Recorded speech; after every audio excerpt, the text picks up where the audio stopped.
C'est une évidence, vous êtes quelqu'un d'honnête et de loyal. Ce que vous cherchez avec votre ou vos associés, c'est de réussir à plusieurs. Alors la logique pour vous tous, c'est d'être égalitaire dans le partage des parts de l'entreprise. Laissez-moi vous dire que vous allez faire ou que vous avez déjà fait une belle erreur. Je vous explique ça tout de suite.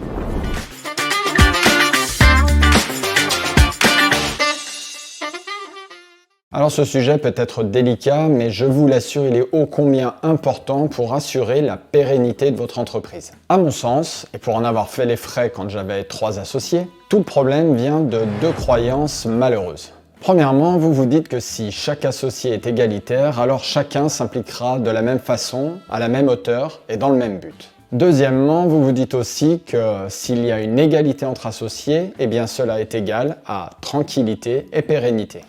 Croyez-moi, ces 2 croyances sont totalement fausses. Premièrement, ce n'est pas parce que quelqu'un a le même nombre de parts que vous dans l'entreprise qu'il a les mêmes objectifs professionnels que vous. Professionnellement, il se peut que certains cherchent à rapidement stabiliser l'entreprise pour pouvoir profiter de leurs acquis. Quant à d'autres, ils vont chercher à toujours plus développer l'entreprise, toujours plus embaucher, pour pouvoir peut-être même racheter d'autres entreprises et éventuellement s'associer à nouveau.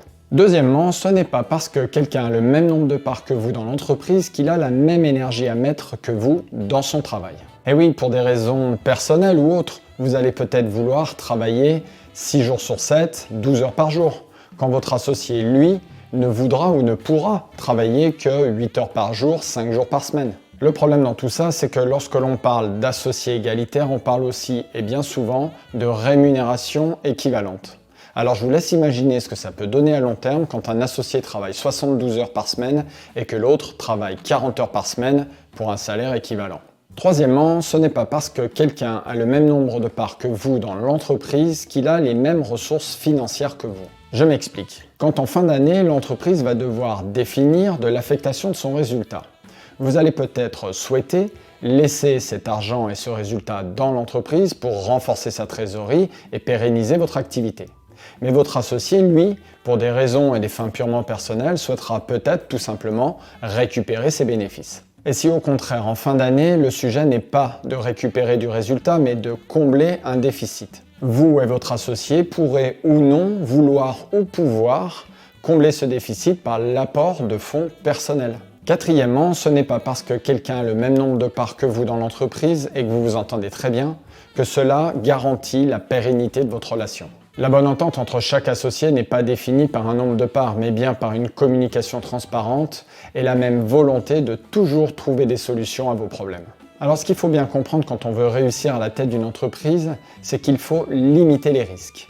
Et en plus de cela, ce qu'il faut, c'est prendre les bonnes décisions pour l'entreprise et non pas pour chaque associé individuellement.